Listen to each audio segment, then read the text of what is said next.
Let's not confuse a spreadsheet with a strategy, Claire.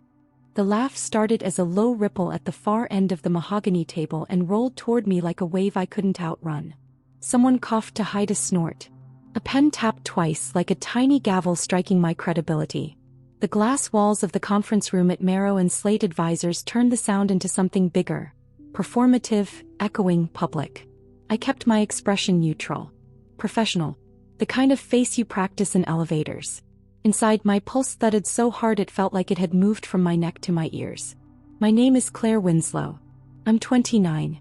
For the last 5 years, I've been the analyst they pull in at midnight when the model won't reconcile and the pitch is at 9. The one who labels tabs no one else will ever read and finds the one assumption that flips a client from "we'll think about it" to "send the contract." You didn't see my name in the headlines when we landed Talon Freight. You saw Grant's. You see Grant everywhere. He's the one who said it. Grant Dempsey, senior partner, closer, the kind of man who turns a dismissal into a charm offensive and calls it mentorship. He was leaning back in his chair now, wrist draped over the armrest, cufflinks flashing like punctuation at the end of a joke. Around him, 19 people, from interns still wearing new shoe hope to executives who hadn't opened a spreadsheet in years. Beyond them, downtown Denver in winter, sunlight scattering off the snow like the city was pretending to be kind. It was supposed to be a working session, not a roast. We were here for Sabletech Robotics, our highest billing client, the kind that sends holiday baskets so heavy you need 2 hands. The ask: find them $40 million in annual savings without a single layoff and do it by Q3. Impossible if you believed in lazy math. Difficult if you believed in me. I had the plan. I had the numbers. I had the map, color-coded, proofed, merciless. I also had the wrong mouth. I'd barely gotten out. If we restructure their licensing stack and renegotiate the expiring. When Grant lifted a palm, 2 fingers, the benevolent stop sign of a man sure he's the smartest person in the room.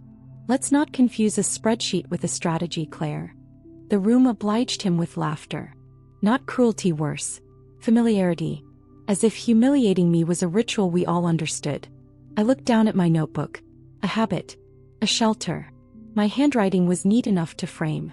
In the margin, a single word floated like a buoy. The word I'd circled 3 times at 2 a.m. last night when the last piece slid into place. The word that changed everything. I closed the notebook. "Go on," said someone near the window, the way you say go on to a street performer who's dropped a pin. I could have argued. I could have dropped the calced out savings. $42.7 million across IP renewals, vendor duplication, and a royalty clause no one had looked at since 2014. I could have quoted the clause number. I could have walked the room through my logic tree, one clean branch at a time, until even the interns could recite it to their plants. I didn't. Because if there's one thing I've learned in rooms like this, it's that data doesn't speak when people don't want to listen. Stories do. Surprises do. Timing does. And the thing about timing is you only get 1 perfect second. So I let the laughter finish itself. I let it die, embarrassed by its own echo. I took a breath I hoped no one could see, and I smiled. Across from me, Gloria Eames, Arsu, watched like she was measuring my bones. She doesn't laugh in meetings. She inventories. She files. She remembers. On the screen at the end of the table, Sabletech CEO, a woman named Marin Holiday, blinked from her Los Angeles office, 1 beat slower than the Denver room. She'd stayed quiet through the joke. Not amused. Not defensive. Interested. That made 2 of us. Grant rolled his chair forward, grateful to be back at the center. "Here's what we're not going to do," he said, knifing the space with his hands the way he does when he wants to look decisive. "We're not going to nickel and dime line items. We're going to rethink the business model." He stood, grabbed a marker and wrote 3 words on the glass board like a prophecy. Platform. Partnerships. Pricing. Triple Ps. Alliteration, the last refuge of thin ideas. A few heads nodded, relieved to have something they could memorize by lunch. Someone took a photo of the board like we were at a concert. I didn't look at the board. I watched Marin on the screen. Her mouth didn't move, but the corners of her eyes did, just enough to say, "I've read this script." 5 nights ago, I had sat alone in my apartment with takeout noodles cooling into a solid and run a sensitivity that didn't make sense. The model wanted to hand me the savings, but every route dead-ended in layoffs, and Sabletech had been explicit. No layoffs. I had almost given up when I found it, buried in a licensing schedule so boring it felt malicious. A clause that would invert a fee structure if one specific condition was triggered. A condition no one ever triggered. Not because it was impossible. Because it was counterintuitive. Counterintuitive is not the same as wrong. I'd drawn a circle around it and written the word. One word. The word I wouldn't say until it mattered. Claire. Gloria's voice, cool, even the sound of a hallway before a door opens. Since you've been deep in the numbers, I'd like you to finish your thought. Grant laughed again, lighter this time, like he was magnanimous now that the show had had its opening act. By all means. Give us the view from the spreadsheet. I lifted my gaze and let it land, first on Grant, then on the interns, then on the back row, the people who wanted permission. Then on the camera lens that connected us to Los Angeles. Marin leaned in a fraction. The room hushed in the way rooms do when everyone expects you to fail politely. Before I answer, I said steady, I need to ask one thing. Ask away. Grant's teeth flashed. He was still enjoying himself. I looked at Marin. Do we have authority to renegotiate terms with third-party licensors if we find a path that delivers Sabletech's target without job cuts? Marin's eyes sharpened. She didn't glance at her GC. She didn't hedge.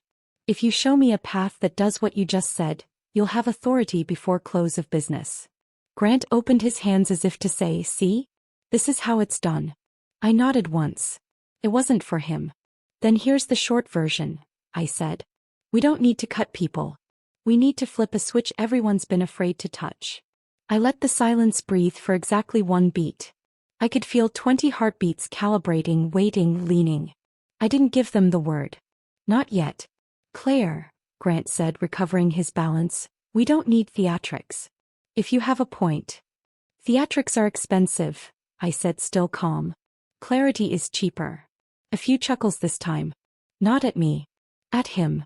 Small. Private. Dangerous. I turned my laptop so the screen faced the room. The deck glowed with a single slide. No numbers, no model snakes, just a diagram of Sabletech's licensing stack like a tower with a hinge at the base. If you unlocked the hinge, the whole structure rotated 90 degrees and settled into a new equilibrium. Same parts. Less gravity. This is the stack as it stands, I said. This is the hinge. If we rotate, 3 contracts convert from per unit to per batch, 2 swap dependent fee indexes, and 1 converts from fixed fee to performance-based with a cap we can live with. The rotation is triggered by one condition. What condition? Grant demanded, too quick. He knew better than to sound desperate, but humiliation makes amateurs of us all. I let my eyes flick to Marin again. The condition is legal, in your control, and time-bound. If we act inside the window, the math works. If we miss it, the door closes for another 5 years. Jesus, someone breathed. The interns had stopped taking notes. They were just watching now. It sounds theoretical, Grant said. It's contractual, I said. And it's been in front of us for 8 years. Every person in that room shifted in their chair at the same time. You could feel the floor adjust its weight. Grant's smile got tighter. Gloria folded her hands. Claire, if you can deliver what you're implying without headcount reductions, you'll save this client and this firm a lot of grief. I nodded again. The confidence wasn't an act. I had slept 3 hours, eaten half a fortune cookie, and I could feel every cell in my body vibrating with certainty. I wasn't guessing. I had receipts.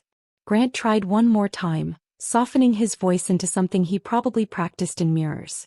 We appreciate your enthusiasm. But strategy is about relationships, not clauses. Marin, what Sabletech needs is results, Marin said, cutting him off for the first time. Her tone wasn't unkind. It was final.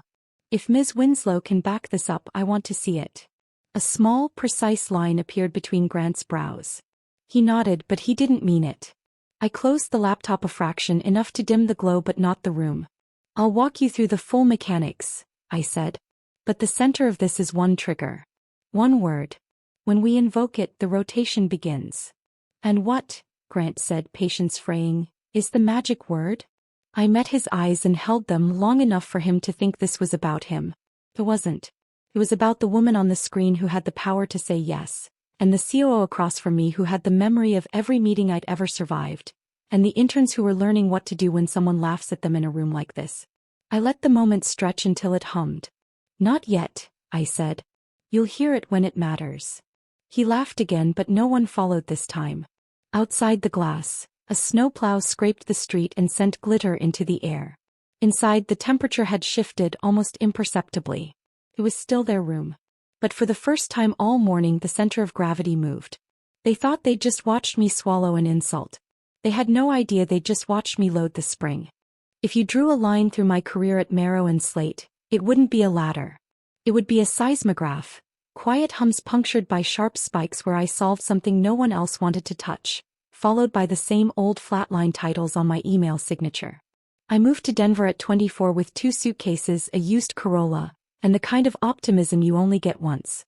I slept on an air mattress in a studio off Spear Boulevard and learned that the building's heat clanged on at 3 a.m. like a steel drum band. By day, I learned our firm's language. The way quick question meant an hour, the way circling back meant you'd miss the subtext, the way great work meant someone else would be presenting it. My first win took place at a folding table in a war room that smelled like cold pizza and panic. Talon Freight was about to blow a covenant. The model everyone trusted wouldn't reconcile no matter how hard we bullied it. At 1:17 a.m., I found a misapplied index buried in an appendix no one had opened since an associate named Ben left for business school. I fixed it, reran the scenario, and watched the numbers slide into place like a lock giving up. At 8 a.m., Grant presented the solution with the gravitas of a surgeon pulling off gloves. He didn't look in my direction. I told myself credit was a long game. I told myself stories because stories keep you from saying out loud that you were invisible. Marrow and Slate trains you fast. You learn to hear the sigh behind a compliment. You learn who brings a problem and who brings a scapegoat. You learn that some men shake your hand like they're testing the weight of a doorknob. There were exceptions. 2 months in, Gloria Eames stopped by my desk and asked, not ordered, if I had bandwidth to audit an acquisition model. She stood there while I opened my calendar. She waited for me to say yes. Most people don't wait for your yes, they assume it. I noticed. I also noticed Grant noticed me noticing. He wasn't a cartoon villain. He was effective, generous when it cost him nothing, and charming in the way that made clients forget the billable hours they'd just signed. He could be funny. He could be kind. He could also deploy condescension like a parlor trick. Nothing you could file a complaint about, everything you could feel. The first public dig came during my second year. We were prepping a pitch in a glass box overlooking Lodo, snow flurries spiraling past the windows like confetti we hadn't earned. I suggested we drop the innovation slide in favor of a sensitivity that actually spoke to risk. Grant smiled at me over the top of his coffee cup. Claire, if we remove the shiny thing, how will they know we're wizards? Laughter. A friendlier room than the one you saw. It still lodged under my skin like a splinter. You can't stop worrying. I got the sensitivity in the appendix. The client signed because of the appendix. The wizards got the photo. I made allies where it mattered. The in-house counsel who actually read term sheets, Tamsin Roy, whose earrings looked like punctuation marks. The IT lead who could pull vendor logs at midnight, Vince Calder, who kept a bag of gummy bears in his desk and rationed them like medicine. The junior partner who hated theater but loved results, Elias Park, who never raised his voice and never missed a detail. They taught me a secret. Strategy isn't a speech, it's a series of unglamorous decisions made at exactly the right time. Time was the thread that stitched everything together. On a Tuesday in September, I was dispatched to shadow a site visit at Sabletech Robotics, our soon-to-be biggest client, on the outskirts of Los Angeles. Marin Holiday walked us through a floor where articulated arms moved with the grace of ballet dancers and the indifference of gods. She wore a navy blazer that fit like foreknowledge and spoke in complete sentences. When Grant launched into a monologue about disruption, she listened without blinking and then asked him how he planned to preserve tacit knowledge through nonlinear demand. He pivoted. She smiled without showing teeth. I watched her and recognized a kindred species, someone who'd been underestimated long enough to weaponize patience. After the tour, while the men debated hotel bars, I lingered by a window facing a row of loading docks. Marin joined me with a paper cup that smelled like burnt espresso and honesty. "You're the numbers one," she said.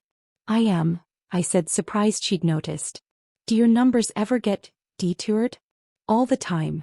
She nodded like she'd expected that. "Bring me the version that doesn't perform on stage," she said. The one you'd use if the building was on fire. I can do that. She glanced at my badge at the analyst, stamped under my name like a ceiling. I believe you can. That was the first time in years that someone looked at me and saw the thing I actually was, not the role I played. On the flight back to Denver, I made a list in my notebook titled Things That Work When No One's Watching.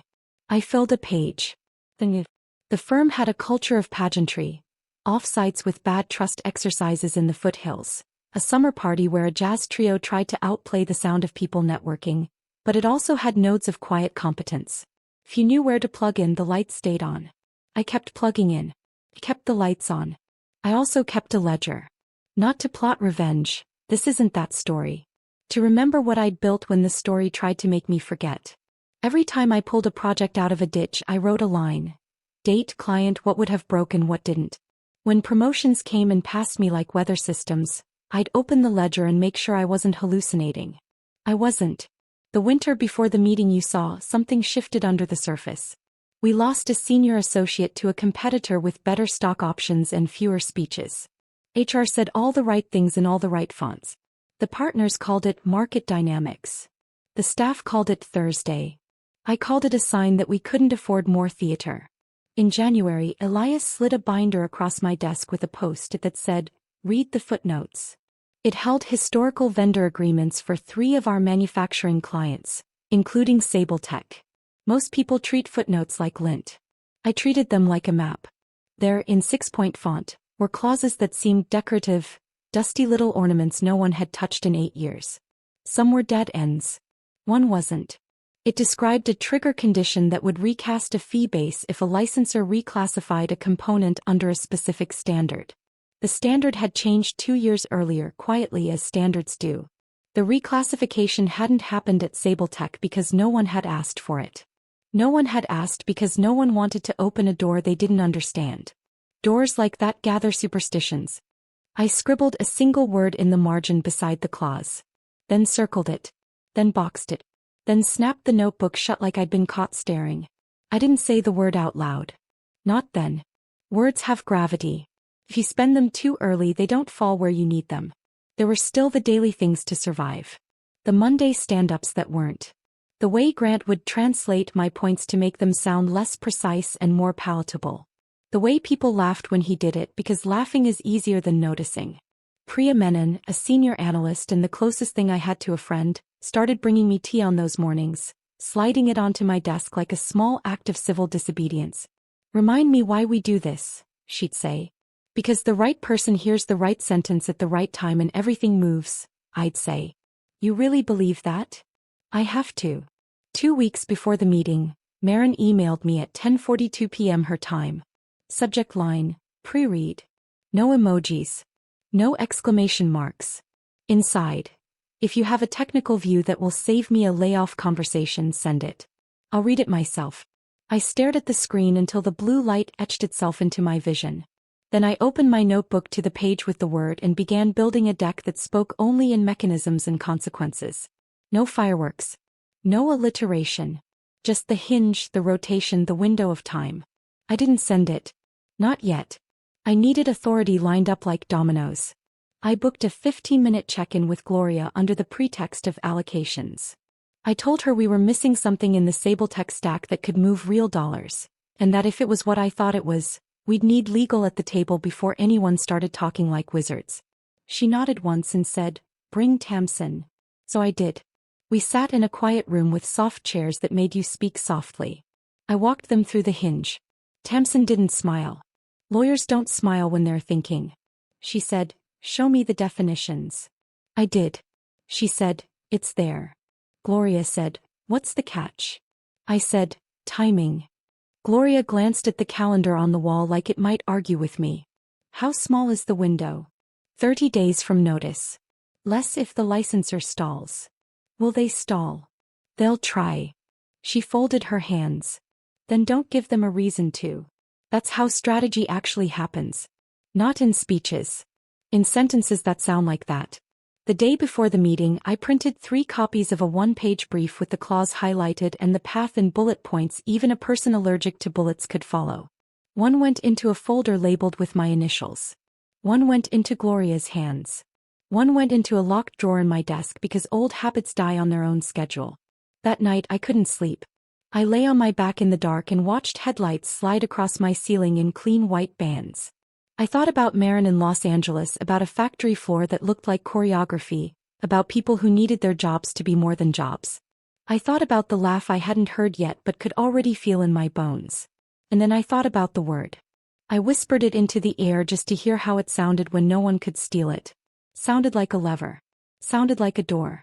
It sounded like a promotion I hadn't been allowed to want. In the morning I walked into the glass room with my notebook closed, my face composed and my timing loaded like a spring. The laugh came on cue. The wave rolled. You know the rest of that part. What you don't know, yet, is how the first time I said the word out loud the room didn't laugh at all. It went perfectly, beautifully, dangerously silent. I didn't go back to my desk after the meeting. I went to the small huddle room 2 doors down, the one with the wobbly table and the plant that had given up, and closed the door until the latch clicked. I took out my notebook, opened to the page with the circled word and wrote 3 more words beneath it. Authority. Timing. Proof. You don't win rooms like that with volume. You win with sequence. First, authority. I emailed Gloria and Tamsin a 2-line note. Short huddle? Sabletech lever. Need a green light and a boundary. No attachments. No paper trail that could be forwarded with a smirk. Gloria replied with a single time 15 minutes from now, and a location. Her office, not a conference room. That mattered. Second, timing. I pulled up the licensor's public filings and searched for renewal cycles, historical response times, delay tactics dressed up as policy. If we triggered the clause before month end, their own service level commitment would compress their wiggle room. If we crossed that line, they could expedite us into oblivion. The window didn't just exist. It was shrinking. Third, proof. Numbers convince spreadsheets. Rooms need demonstrations. I needed something I could put on a screen that would make even a person allergic to detail feel the rotation in their body. I pinged Vince in IT. Can you pull a call log export for Sabletech's top 5 licensors last 2 years, flagged for response time variance? 10 minutes of your life now. I'll trade you 2 hours of my Saturday later. He responded with a thumbs-up emoji and a file transfer that arrived 6 minutes later like a miracle disguised as a CSV. Gloria's office never looks cluttered. It looks curated. Everything where it belongs because everything has a place. She gestured me in. Tamsin was already there, hair twisted up with a pencil like she'd needed both hands free to think. Make the case, Gloria said. No preamble. No recap. Just the invitation I needed. I stood at her small round table and drew the stack with a pen on a legal pad. Tiers, fees, the hinge. Then I drew a clock. If we trigger the clause by end of month, 3 conversions cascade. If we miss it, we wait 5 years or pay through the nose to replicate the effect. Sabletech asked for savings without cuts. This gives them 40+ million and a narrative they can take to their board that isn't, we broke promises. Tamsin leaned in. What's the trigger precisely? I slid the pad to her and pointed to a line I'd written in small letters. The condition, the standard, the definitional cross-reference in the appendix that 99% of people pretend isn't there. She read in silence. Her eyes moved the way a scanner bar moves across glass. It's there, she said softly like an invocation. And it's clean. But you'll need the client to authorize the notice. And you'll need our letter to their licensor to be surgical. Can you draft it? I asked. I can, she said. I'll need the exact language of the licensor's acceptance protocol. I turned my laptop, opened Vince's export, and overlaid it with my spreadsheet that mapped contact windows and response behavior. Here's their pattern. Friday dumps. Tuesday deferrals. They go quiet before holidays. If we serve on a Wednesday morning, we skip the auto bounce and catch the legal ops manager before his 11 a.m. block. I tapped the hotspot on the heat map. That's our opening. Gloria watched, arms folded, not skeptical, probing. Who needs to be in the next meeting? Marin, obviously, I said. But also Sabletech's GC, or at least her deputy. If the word comes out of my mouth and legal doesn't nod, we look reckless. If legal nods, we look inevitable. Gloria's mouth twitched like the idea pleased her more than she'd admit. Set it up. I'll sit in. Tamsin, draft the notice. Put the word in the subject line so no one misses what we're invoking. He turned to me again. Claire, if this plays you present. Not Grant. I'm done watching other people translate you. A strange, low current ran through me, half adrenaline, half relief. Understood. We broke with tasks. Tamsin vanished the way lawyers do, like smoke dissipating toward a printer. I headed down the corridor and ran into Priya, who took one look at my face and handed me a tea without asking. How bad? She said. Not, I said, unable to keep the edge of a smile from forming. Potentially very not. She arched an eyebrow. The dangerous kind of not. Will you help me build a one-pager that a board member could understand at 7 a.m. in a moving car? He grinned. Pie kink. Back at my desk, I roughed the bones. A clean diagram of the stack, a single sentence above it. We shift the fee basis by invoking a contractual right that has been dormant. No fireworks. No adjectives. Priya layered in captions that translated legalese into English without insulting either. We cut until there was nothing left to cut. I scheduled the meeting. Sable Tech, operational savings path, decision required. I invited Marin. I invited Sable Tech's GC Angela Park. I invited Gloria and Tamsin. I added Grant because you don't exclude a senior partner without starting a war you don't have time to fight. I didn't invite the Greek chorus. Grant appeared at my desk 7 minutes later, hands in his pockets, smile like a postcard. Saw your invite, he said lightly. Bold. Necessary, I said. Make sure you don't get lost in the weeds, he said. Marin likes vision. Marin likes results, I said just as lightly. He held the smile a beat too long. Let's sync beforehand. I'll frame it. I'm framed, I said and turned back to my screen. I could feel him decide whether to push. He didn't. He walked away, the air around him carrying a faint trace of cologne and ownership. The pre-meeting came sooner than I liked. He booked a 10-minute touch base in a small room with a view of the parking lot, the place where ambition goes to smoke. He leaned on the table with both palms like he owned gravity. Here's how we'll do it, he said as if we'd discussed anything. I open. You cover the mechanics. I close with the relationship piece. No, I said. He blinked. I'm sorry. You'll have plenty of time to talk. But I'm opening. The mechanics are the strategy here. If you separate them, you kill it.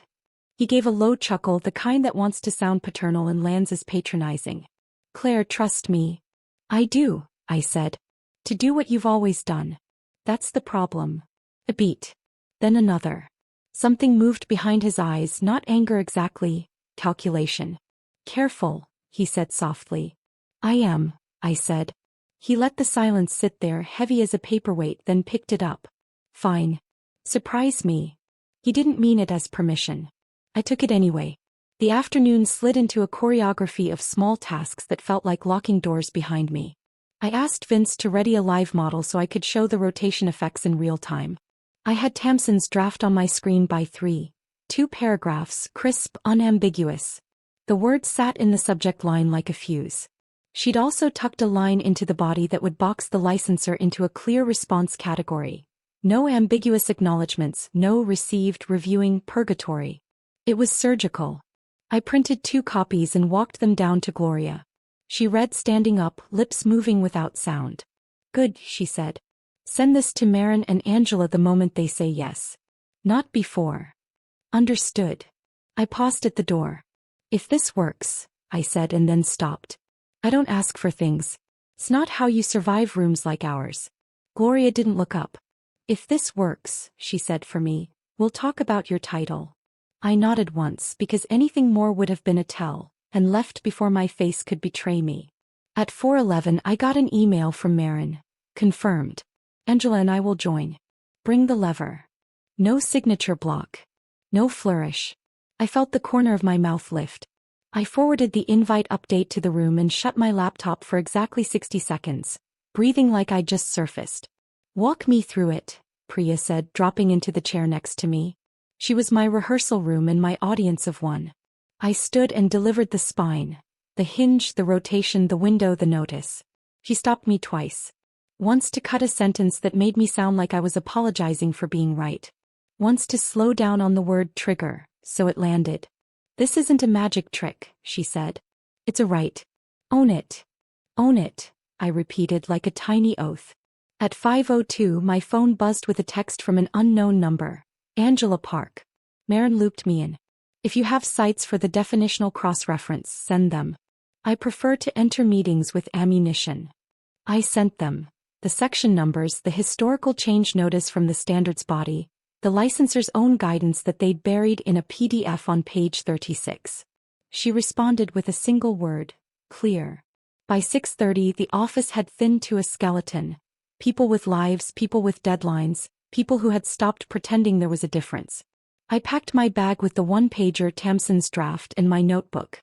On the first page the word looked back at me circled into a target. I traced the circle with my finger once, superstition masquerading as strategy, and slipped the notebook inside. On my way out I passed the conference room where the laughter had bounced that morning. The board was still smudged with Grant's 3 Ps. In the reflection on the glass I saw myself, small, steady, not a wizard. That was fine. Wizards are for shows. I was here to pull levers. Outside Denver's cold bit like honesty. I walked to my car and let the night be ordinary. Streetlights, a couple arguing softly in the distance, the sound of a bus sighing to a stop. I thought about the factory floor in Los Angeles, about hands that had learned the rhythm of work that would not forgive our mistakes. I thought about my ledger, my lines, the times I'd saved things that no one would ever know needed saving. I thought about the word I would say when it mattered and how a single syllable could turn a room. My phone buzzed again. Vince, models ready. Live hook set for screen share A. Don't break it. I smiled and typed, I only break what needs breaking.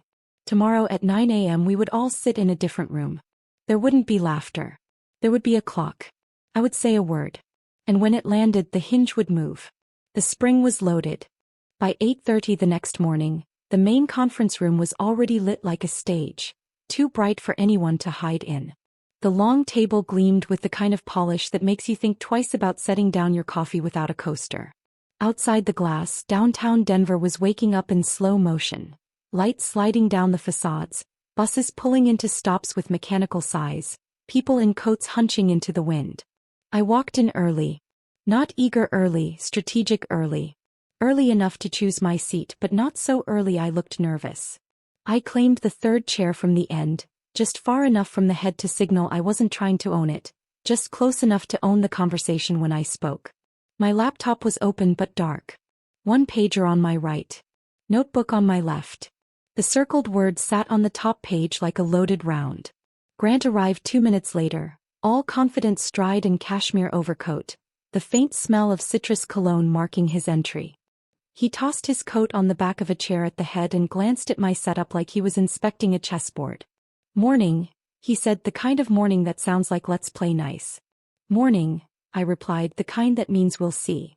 Gloria was next, carrying a mug that could probably double as a weapon. She nodded to me in a way that looked casual but wasn't, just enough acknowledgement to say I see you and I remember our deal. Tamsin followed, a slim folder in her hands, her expression the usual unreadable legal neutrality. She sat across from me and slid the folder toward her side of the table, like a gambler keeping her cards close. At 8:50 the screen at the end of the table flickered to life. Marin's face appeared from Los Angeles, framed by morning light that made her blazer look sharper than any camera setting could manage. Angela Park's image joined seconds later. Black glasses, hair pinned neatly back, the kind of gaze that makes people rethink their sentences halfway through. Good morning, Marin said. Her tone was warm, but her eyes were scanning the table like she was counting pieces before a move. Morning, we chorused. I noticed something immediately. Marin's square on the screen wasn't just her. She was sitting slightly to the side, leaving space for Angela in the frame. That wasn't just convenience. That was signal. Angela was here as more than an observer. Grant leaned forward, elbows on the table, palms together like a preacher about to begin. Thanks for joining us, Marin. Angela. We're excited to share our strategic vision for the next phase of cost optimization. Actually, Gloria cut in, voice as smooth as if she were asking someone to pass the salt. Claire's going to lead this one. It was subtle, but I saw it. The smallest tightening around Grant's eyes, the pause before he leaned back in his chair. Of course, he said, smiling with teeth. I didn't rush. The silence between Gloria's sentence and my first word was deliberate, calibrated. Let the room shift its weight. Let people turn their heads. Let Marin focus. Marin, I began steady, you asked for a path to significant annual savings without cutting a single roll. What I'm about to walk you through does that. It also fixes a structural inefficiency in your licensing stack that's been costing you tens of millions for years. Grant made a small, dismissive sound in his throat, quiet enough to pass for a breath, loud enough for me to hear. I ignored it. I stood, reached for the remote and brought up the single slide. No bullet points, no decorative graphs. Just the diagram, tiers, the hinge, and the potential rotation. This is your current licensing structure, I said. It works, but it's weighted against you. Here, I tapped the hinge, is where it can pivot. Angela's head tilted a fraction, the look of someone who's spotted the outline of a door in a wall. The pivot, I continued, is triggered by a contractual clause that was written into your agreements 8 years ago and never invoked. The clause allows you to reclassify specific components under an updated standard. That reclassification converts 3 contracts from per unit to per batch pricing, shifts 2 from fixed fee to performance capped, and releases a 3rd from an outdated royalty formula. I let the information hang. Not rush. Not fill the air with explanations. Just let the math breathe. Angela spoke first. Citations. Section 4.3b. 2. Cross-referenced with Appendix G, definition of Component Classification Standard, as amended March 2019. No hesitation. No notes. The way you say a date you'll never forget. Marin's mouth curved, not a smile but the faint acknowledgement of precision. Grant chuckled lightly. It's an interesting mechanism, Claire, but as you know, strategy is about relationships. A pivot like this could upset. Which is why, I cut in, my voice still even, timing matters. If the notice is served this month, your licensors are contractually obligated to respond within a set window. Our analysis of their response patterns shows a delivery on a Wednesday morning bypasses their usual delay cycle. You'll have confirmation before the next billing period. No breach. No grudge. I clicked to the second and final slide, a heat map of vendor response times. Wednesday morning glowed green. Marin leaned slightly toward the camera. And you're confident this works? Yes, I said. If you want to see the mechanics, I can walk you through the live model. Angela's voice was quiet but decisive. Send me the draft notice. Tamsin slid her folder open without a word, extracted the 2-page letter and angled it toward the camera. Prepared. Reviewed. Surgical. Marin's gaze flicked from Tamsin back to me. What's the word we're invoking? I met her eyes. Reclassification. There was a pause, not confusion but processing. And then Marin's nod, sharp and certain. Do it. Angela typed something, probably an internal ping. I'll handle licensor correspondence once the notice is out. Claire, send me your model after this call. Of course, I said. I could feel the energy shift, just a degree but enough that everyone at the table noticed. The ball wasn't just in play. It was in my hands. Grant leaned back, smiling like this had been the plan all along. Well, he said, looks like we have a path forward. Looks like, Gloria agreed, her tone making it clear whose path it was. The meeting ended with polite goodbyes, the click of laptops closing, the shuffle of papers. But under it all was the quiet hum of something else. The knowledge that the lever had moved and that everyone in the room knew who had pulled it. I stayed seated as the others left, my fingers resting lightly on the cover of my notebook. The circled word was still there, but now it wasn't just mine. It belonged to the record. And soon it would belong to my promotion. The email from Marin landed at 11:14 a.m. It was short, surgical, and impossible to misunderstand. Notice served. Clause invoked. Angela confirms licensor acknowledged within the window. Estimated savings, $42.3 million annually. Effective next billing cycle. No emojis. No exclamation marks. Just the kind of clarity that changes everything. I read it twice before forwarding it to Gloria and Tamsin. Then I minimized my inbox and sat very still, letting the moment register. Not just what it meant for Sabletech but what it meant for me. From the hallway came the faint rise and fall of voices, the hum of printers, the steady tap of keyboards. It was the same soundtrack as every other Tuesday, but it felt thinner. Like the floor under the office had shifted half an inch and no one knew yet. They would. At 11:27, Grant appeared in my doorway without knocking. He had the relaxed posture of someone who wants to look like they're not here to do damage control. "Well," he said, "you made quite an impression this morning." "On Marin, yes," I said. "And Angela," he added. "And probably half of legal in Los Angeles by now." He leaned against the frame, the faint scent of his cologne reaching me before his words did. "I have to hand it to you, Claire. You played it well." "Played? Like this was poker, not precision work." "Thanks," I said, because there's no winning in correcting the vocabulary of a man who needs it. His smile didn't reach his eyes. "You know, opportunities like this, they can go a lot of ways. If you're smart, you let someone help you steer the momentum." The right someone. There it was. The offer disguised as generosity, the subtle reclaiming of narrative. I closed my laptop and looked at him, my expression polite, my voice calm. "I think it's steering itself just fine." Something flickered in his gaze, brief, almost imperceptible, but enough to tell me I'd surprised him again. "Careful, Claire," he said, half smiling. "Tall poppies get cut." "Not if they own the field," I replied. He left without another word. By noon, word of the morning's pivot had leaked beyond the Sabletech team. Priya came by with lunch I hadn't asked for, a smirk on her face. "You've got fans," she said. "I have witnesses," I corrected. "Same thing," she said, sliding the salad toward me. "You should eat. Gloria's been in with the managing partners since 11. That's either very good or very bad." I forked a piece of lettuce and tried to taste anything. My appetite was somewhere else. Probably in the room with Gloria and the partners. At 12:48, Gloria's assistant appeared at my desk. "She'd like to see you. The managing partner's floor always feels colder than the rest of the building.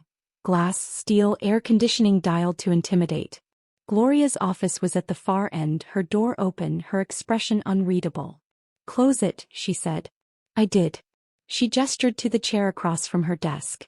"Marin called me directly after she emailed you. She said it was the cleanest, most decisive cost-saving move she's seen from a consultancy in 5 years. She also said she'd like you, not the firm, to present the results to her board next quarter." I felt the words land. Present to the board. Without Grant. Without translation. "I told her we'd make that happen," Gloria continued. "And I told the partners the same thing. They're reassessing some assumptions about you." "Which assumptions?" I asked. "That you're a good analyst who isn't ready for client leadership." She leaned back. "After today, that's gone. You've been undertitled for too long, and frankly, I'm tired of watching it." I stayed still. If I moved too fast, it would feel like I was chasing the news instead of receiving it. "There's a partners meeting Friday," she said. "I'm putting your promotion to senior manager on the table. I can't guarantee unanimous, but I can guarantee majority. And with Marin in your corner, no one's going to block it." A part of me wanted to smile, to let relief show. Another part, older, sharper, kept my face level. "Thank you," I said. "Don't thank me," Gloria replied. "You earned it. Just be ready.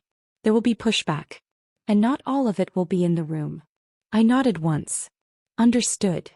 On my way back to my desk, I passed the glass wall of the smaller conference room where Grant was sitting with 2 other partners. He was talking, smiling, but his eyes followed me as I walked by. The kind of look that says game on. Back at my desk, Priya was waiting. "Well?" she asked. I took a breath. "Friday." Her grin widened. "Then we plan for Friday." She didn't mean the meeting. Neither did I. The partners' meeting wasn't until 2 in the afternoon, but the air in the office had that brittle, pre-storm quality from the moment I walked in. Conversations dipped when I passed. Doors were half closed, as if everyone wanted to appear available while staying just out of reach. Priya met me at my desk with a coffee and an expression that was both conspiratorial and protective. "Word is, Grant's been doing laps all week," she said. "Talking about team wins, making sure everyone remembers his role in everything." "That was predictable," I said, sliding my bag under my desk. "Yeah, but he's pushing hard. If he can frame Sabletech as his client win before Friday, you'll still get the promotion, but not the credit." I sipped the coffee, letting the caffeine and her warning settle in. "Then we frame it first." By 10, I'd sent Marin a thank you email for her support, copying Gloria and the managing partners. I kept it factual, 3 sentences. The savings confirmed, the implementation on track, the client's own legal team praising the precision of the notice. Nothing in it bragged. Everything in it documented exactly whose fingerprints were on the lever. At noon, Marin replied, all caps in the subject line, Claire, board presentation locked. She CC'd Gloria, Angela, and the partners. Looking forward to your walkthrough with our directors. Best execution I've seen in years. If I'd scripted it, it wouldn't have been better. 2 o'clock came faster than I wanted. The partners' floor felt colder than usual, the glass catching winter light in sharp angles.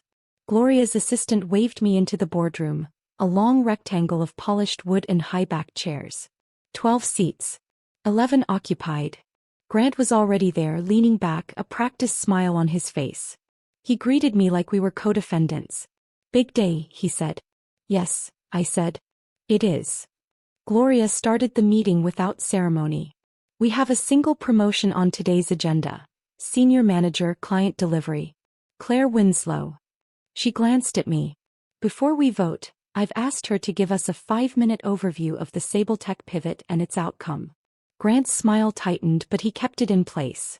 I stood, opened my laptop, and put the single diagram on the screen. The licensing stack, the hinge, the rotation. This is what we found, I began, my voice steady. This is what we changed. This is what it saved. Kept it clean. No theatrics, no digressions. Just the facts. The clause, the timing, the confirmation, the $42.3 million annual impact. I finished with Marin's exact words from her email. When I sat down, the room was quiet in the way rooms get when no one wants to give the first reaction. Then one of the senior partners, Foster, a man who rarely speaks unless there's money involved, leaned forward. This was yours. Yes, I said. He nodded once. It's clean work. I vote yes. One by one the others followed. Some quick, some slower, but the momentum was mine. When the last yes landed, Gloria gave a small nod. Unanimous. Congratulations, Claire. I didn't smile. Not yet. Grant was the last to speak. Of course, this was a team effort, he said, glancing at me. I met his eyes. And every team needs someone to see the move no one else does. A few people smiled at that, small knowing. Gloria closed the meeting. Effective immediately. Title change and comp adjustment will be processed by Monday. She looked at me. Well done. Afterward, in the hallway, Priya intercepted me like she'd been waiting all day. Unanimous. Unanimous. He grinned. So what's next? I thought about it. The months of quiet work, the laughter in the room that day, the way a single word had turned everything. Next, I said, we make sure no one forgets how it happened. Because promotions are moments. But reputations? Reputations are built in the echo. By Monday morning, the news had spread beyond our floor, beyond our office, maybe even beyond Denver. Promotions don't usually travel this fast, but then promotions don't usually come with $42 million in annual client savings and a partner's unanimous vote. The first email in my inbox was from Angela Park. Licensor executed reclassification amendment. Billing adjustments applied to next cycle. You're welcome to share this with your leadership as proof of execution. Attached was the signed amendment. A neat, unassuming PDF that represented months of positioning and one perfect moment of leverage. The second was from Marin. No greeting, no closing. Just, bring the same energy to the board presentation. They'll remember it. I saved both to my personal archive. Not for ego but for insurance.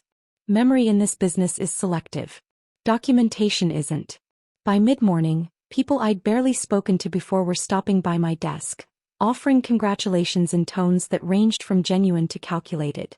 A junior associate I'd mentored last year handed me a sticky note with, "Thanks for proving it's possible," scrawled in blue ink. Grant, of course, stayed on brand. He appeared in my doorway around 11, leaning in just enough to seem casual. "So, senior manager," he said like he was tasting the words. "We'll have to find a way to put that to use."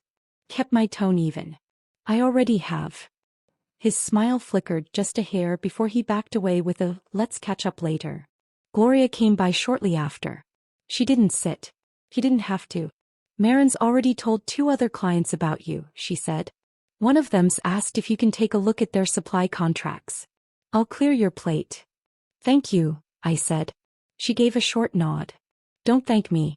Just keep doing exactly what you did with Sable Tech. Quiet until it counts. Loud when it matters. By late afternoon, I caught my reflection in the glass of the conference room, the same one where the laugh had rolled across the table just weeks earlier. The board still had ghosted smudges from markers, the table the same perfect shine, the chairs in their same exact positions. Everything looked identical. But the center of gravity had shifted. The people who used to cut me off in meetings now paused just long enough to see if I would speak. The interns had started sitting closer to me during briefings, notebooks open, pens ready. Even in the elevator there was a subtle tilt, eyes glancing my way, waiting for me to say something worth writing down. It wasn't about the title. Titles were just headers. It was about the fact that I'd stopped waiting for someone to hand me the mic. I'd taken it, used it, and handed back results no one could ignore. That night I stayed late, not because I had to, but because I wanted the office quiet for a moment. I opened my notebook to the first page where the word was still circled. I traced it once with my fingertip, then closed the cover.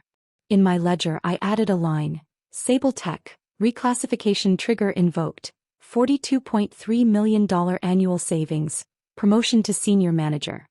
One more entry. One more proof that the work had always been there, waiting for the right moment to be seen.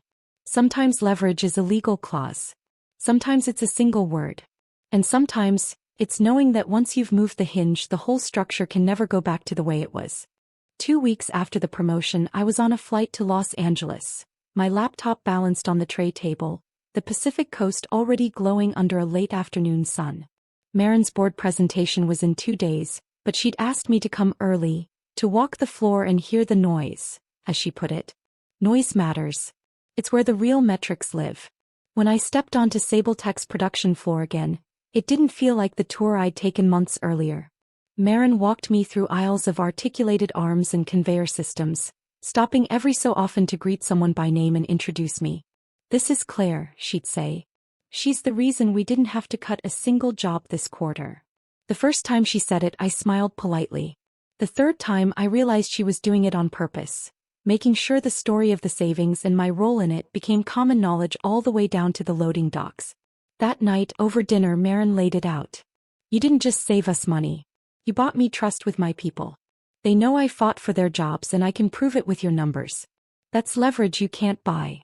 I thought about that word, leverage, and how much of my own I'd built quietly over the years, not even realizing it was stacking up. The board meeting itself was almost anticlimactic. I ran through the hinge, the rotation, the clause, the savings, this time with charts polished for a non-technical audience. Questions were sharp but brief. The vote to continue with the restructured terms was unanimous. Afterward, one of the directors, a man who'd said nothing during the meeting, pulled me aside. Marrow and Slate doesn't usually send people like you to present, he said. People like me? I asked. People who actually know what they're talking about, he said, smiling faintly. Don't waste that. On the flight home, I thought about the ledger in my desk drawer, about all the unglamorous saves that no one had written headlines for. The Sable Tech pivot might have been the loudest win, but it wasn't the first. And if I played it right, it wouldn't be the last. Back in Denver, the office felt different. Not in layout or lighting, but in the way people moved. They glanced up when I walked past. They invited me into conversations I used to overhear. Even Grant had adjusted. Less overt resistance, more careful politeness. He hadn't forgotten. Neither had I. Priya dropped by my desk late on Friday, 2 mugs of tea in hand. So, she said, what's next? I looked at the stack of projects on my monitor, the travel calendar starting to fill, the emails from other clients asking if I could take a quick look at their contracts. And then I thought about Gloria's words. Quiet until it counts, loud when it matters.